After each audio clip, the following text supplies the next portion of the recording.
A lot of people are very interested to know if the new compact Ford Maverick can take the place of a car. I think so, as long as you don't need a trunk.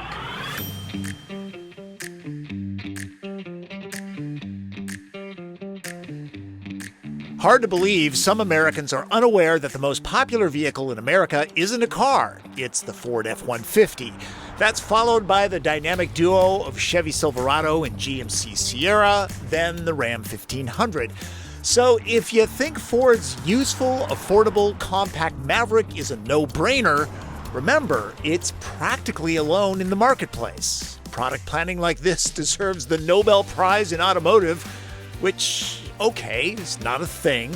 Yes, I have done Maverick videos before, but all of those were based on one day's experience at the press launch. I wanted to get more time with this because there is some chatter that, in an odd sort of way, this is the replacement for the Focus in Ford's lineup. Remember, the blue oval folks, not doing cars anymore. Can this replace a regular passenger car like a Honda Civic, Mazda 3, or Hyundai Elantra?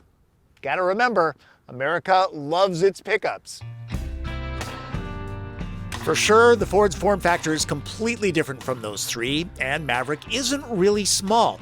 It's about the same length as three-row crossovers like Kia Telluride and Ford's own Explorer, but the pricing is in the ballpark of the passenger vehicles. The hybrid model, which is strictly front-wheel drive, starts at $21,500 with destination. I'm driving a front-drive, mid-pack XLT model with the EcoBoost engine and a few options like the luxury package and $390 hot pepper red paint. It brings the total to a not unreasonable $28,500 if you can find one. The Flexbed, as Ford calls it, is, well, flexible. For starters, tailgaters will never want for a bottle opener. Both sides of the beds have these 12-volt leads that can be used to power all sorts of things, like air compressors to pump up inflatable kayaks, or LED lighting if you don't opt for the built-in kind.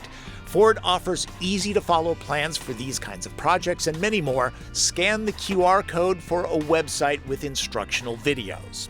Maverick's compact size does have some real advantages. It's more relaxing to drive in crowded urban areas, it's easier to park, and it's easier to work out of. Almost anybody can just reach over and grab stuff out of the bed.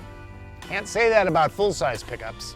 The 4.5-foot bed has all the slots needed to create dividers using lumber, and 4x8 sheets of material can be hauled using these slots and a few straps. If you need more than this, be lazy like me and get it delivered. The Maverick I'm driving and the hybrid will tow 2,000 pounds. The EcoBoost can tug 2 tons if all-wheel drive, and the tow package is selected.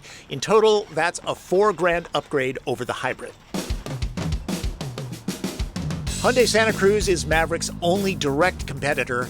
Heavily based on the Tucson SUV, it has a more refined car-like interior. Its bed is shorter by just 2 inches. It tows 3,500 pounds across the board and has a better payload rating by 50 to 250 pounds depending on model.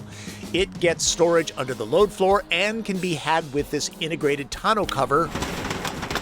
That's an option for Maverick, but arguably Hyundai does it better.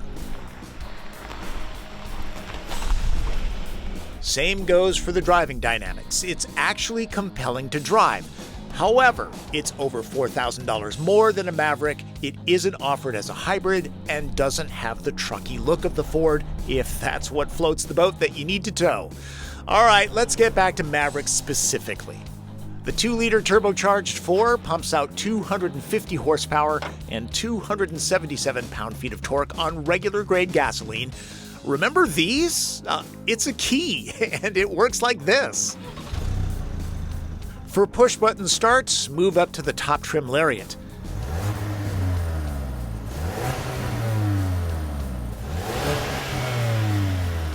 The EcoBoost engine shifts with an 8-speed gearbox. Control freaks should understand that there's no way to shift manually. There are drive modes. It's my experience that Maverick always defaults to normal on startup. The Turbo 4 makes the Maverick a pretty quick pickup, 0 to 60 in this front-wheel drive version, a little over 6 seconds. Tip for you, if you want to go a little faster off the line, go with all-wheel drive. Here's why. That's some pretty significant wheel spin, and under hard throttle, there is a little bit of torque steer, pulls to the right. Not a deal breaker though. All of that goes away with all-wheel drive, and if you don't need that, maybe consider the hybrid powertrain that's perfectly spunky in city driving. The EcoBoost has the edge when passing on two-lane roads, and yeah, we're all waiting to hear when or if Ford will build an all-wheel drive hybrid.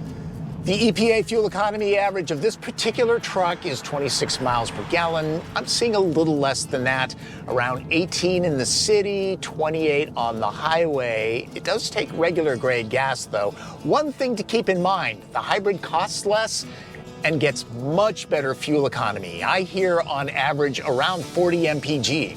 Those cars I mentioned earlier, they average just over 30 miles per gallon. The Elantra Hybrid is rated at 50 mpg, and gas isn't getting any cheaper.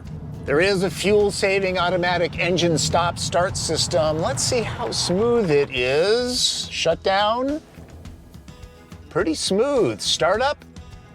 Nice. Very unobtrusive. Chances are you won't turn it off. Compared to even mid-sized trucks like Canyon and Gladiator, Maverick is fun to fling around in the city. It works well on the highway too, going down the road straight and true without micro corrections. The structure feels solid over bumps. As far as the ride quality is concerned, the suspension is a little bit on the firm side.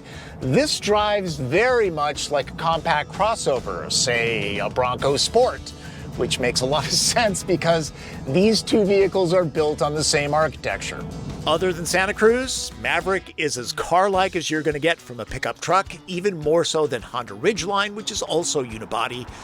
People make too much of unibody. It's not a bad thing. Range Rovers have been unibody for years with no structural issues at all.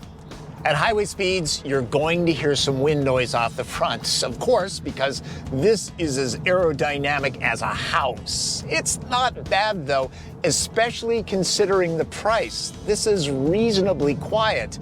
Certainly not a King Ranch, but you gotta remember this is literally a third the price of one of those.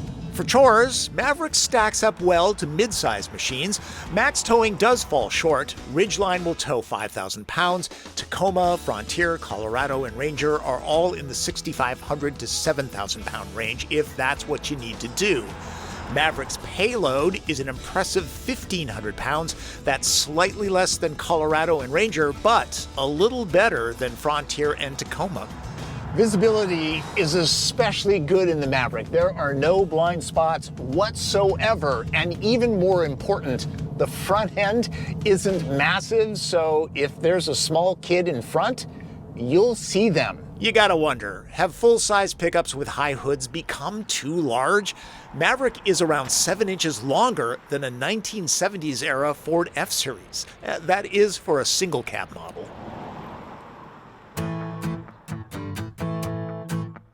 Maverick is only available with a crew cab, so the bed is shorter. Building it in one configuration helps to keep the costs down. It's more useful than many think. I brought 4 chairs over to my brother's house. The bed length is 54.4 inches. That happens to be ideal for throwing my mountain bike in back. At 23 years old, it's gonna get upgraded. Martin Campbell needed an extra ladder for a project that he's working on, and that slides in without a problem. The bed liner is part of the $2,300 XLT luxury package, by the way. And my wife knew that I had a pickup, so she sent me out to grab a bunch of mulch. That's the downside of pickups. You'll be doing stuff for everyone. Most of these chores would be tough to do in a car. There's something endearing about Maverick's interior. It uses very basic materials, but designers kept them honest. They don't try to mimic wood or leather. Between the grain texture, the navy blue colorway, and the occasional fastener, it elevates the space from austere to pleasantly purposeful. It's even easy to clean out. Both the pattern and the waste carbon fiber that's recycled into this material are a cool touch. And it looks like someone at Ford remembers the American Motors Gremlin Levi's edition, even though there aren't any rivets here. If you're long of leg, the cushions might be a little short. Check that out on your test drive. Clever touches include door pulls that can be used in a bunch of different ways. The split works well. It lets tall bottles fit in. They even click securely. All vehicles should have this. The cabin has all sorts of small cubbies to squirrel things away. Best use of space I've seen in any vehicle. They should sell Maverick at the Container Store. The console is big enough for Paul Bunyan's lunch. Okay, maybe snack. For lining up a tow hitch, the camera has this trick. The climate control is single zone. Sometimes I wonder how truly effective dual zone is. Ford's Sync 3 user interface is bare bones. Navigation isn't even offered, but chances are owners would just use Android Auto or Apple CarPlay anyways. A cord is necessary for those. And rounding things out, there are actual knobs and buttons. The base 6-speaker audio setup is not half bad. Audiophiles will want the Bang & Olufsen system that's exclusive to Lariat trim. So you finally get to test Maverick. Why didn't you come to the press event? You're forgetting about my run-in with the TSA? Right. Forgot about that. Yeah, thanks for bringing that up. Let's move on to more pleasant things like the back seat. We're both 5'9". This space is not bad for a vehicle this size. Head, knee, leg, and foot room, all pretty good. Cushions high enough so that thigh support is excellent, and the door openings big enough so that car seats go in and out without any issues. That whole deal up front where you can put big water bottles here and grab this anywhere, that's here too. There's even a little nook here. Demerits though, there is no seat back pocket on this side. Also, no adjustable air vents, plenty of places to charge phones, and a computer. This little slot here is so you can add an accessory cup holder or a trash bin. You can either 3D print them or buy them at your Ford dealer. Again, the seats surprisingly comfortable. This is the classic case where 3 adults will fit, but for comfort, you're really gonna wanna keep it to 2. And of course, there is storage underneath here. Room for your computer, for tools, all sorts of sports stuff. Maverick's design has recognizable Ford styling cues. Some people thought it was a new Ranger. It doesn't really look like a tiny truck.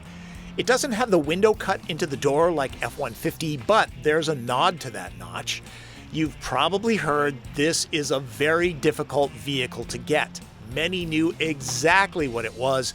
The license plate set off to one side is a clue. The plastic surrounds can be replaced easily if damaged. No trip to the body shop needed, though there is something appealing about old dented-up pickup trucks. The tailgate locks with the fob, but the biggest thing keeping people from switching from a car to this is the lack of a secure trunk to keep things out of sight. Tonneau covers fix that, but it's not quite the same. I never do the TP trunk test with pickups, so let's move on to red light, green light.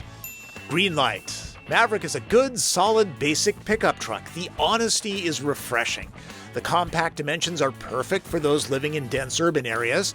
The small size is surprisingly useful for most tasks, and it's very affordable. The sweet spot is around $27,000 for a decently equipped model. Yellow light? It works well for small families, unless you need the back seat for lockable storage. Fuel economy is terrific, but only if you get the hybrid. It can tow up to 2 tons, but that means going with the EcoBoost and all-wheel drive upgrade. Red light. The Sync 3 user interface is a pretty rudimentary system. An all-wheel drive hybrid would be mighty appealing, too bad there isn't one available. And good luck finding one. And there are all sorts of horror stories about dealer markup too. Shop around. There's all sorts of chatter that other automakers are looking to get in on this unique segment. Right now, Maverick and Santa Cruz have the pie to themselves. Not everyone wants a small pickup, but after 5 days with this, I found nothing larger was needed. So, can Maverick replace a sedan or a hatchback? I think so. It's comfortable, it's easy to drive, it's the right size. It gets really good fuel economy if you go with the hybrid. The only issue is you don't have a lockable trunk. That's just not going to happen with a vehicle like this. It's a pickup. Like any car or truck, keep track of what you want to do with it and buy what you need. Maverick is proof that small can be a pretty big deal. One of the best things about Maverick is it's a lot more relaxing to drive in the city. Coming back from this shoot, Martin Camel and I ran into this guy in a Ram 2500 that seemed to be in a huge hurry, weaving in and out of traffic like he was behind the wheel of a Miata, but getting nowhere fast, all stressed out. Meanwhile, we changed lanes with ease, and while passing him, we noticed the bed was pristine, like he never used it. I've said before that I have a quote service. If you use mine, it supports this channel and you get immediate invoice pricing. Though I will tell you, if you're thinking about getting a quote on a Maverick, you're kind of out of luck. Basically, these things are sold out. They're just wildly popular, okay? Just being honest with you. Go to Ford's website to build and order a Maverick, and you'll get this disclaimer: weird times we're living in so many ways. Speaking of Martin, I will once again thank him for driving so I can shoot the running footage. You do know that I shoot, write, and edit all of these videos myself. I enjoy the process. Martin is an excellent still photographer, and he takes all the thumbnails for the YouTube channel. He's also a terrific DJ. If you have a party in the Seattle area, DM me, I'll link you up. Hope you got something out of my extended look at the Ford Maverick. I like this little truck. The only issue I have with it is it's really hard to find one. They're very popular for a good reason. And I will leave you with a fun fact. There are people that aren't too crazy about the Maverick name. People of a certain age will remember that it was used on a two-door coupe and four-door sedan. Not an especially good one. You have to understand, it's really difficult for automakers to trademark new names. That's why alphanumeric nomenclatures are very, very popular. When Ford brought this up at a clinic for consumers on what to name this little truck, Maverick kind of scored off the charts. So they already own the trademark. So Maverick it was. Kind of a no-brainer. I think it actually works really well. Well, thanks for watching. Remember to subscribe to this channel and click notifications. You should really do that. I'm assuming you like that. You're still here. And let's see, follow me on Twitter. Very active on Twitter. And if you have a question, leave it in the comments. I'll try to get back to you. That's Driven. I'm Tom Voelk.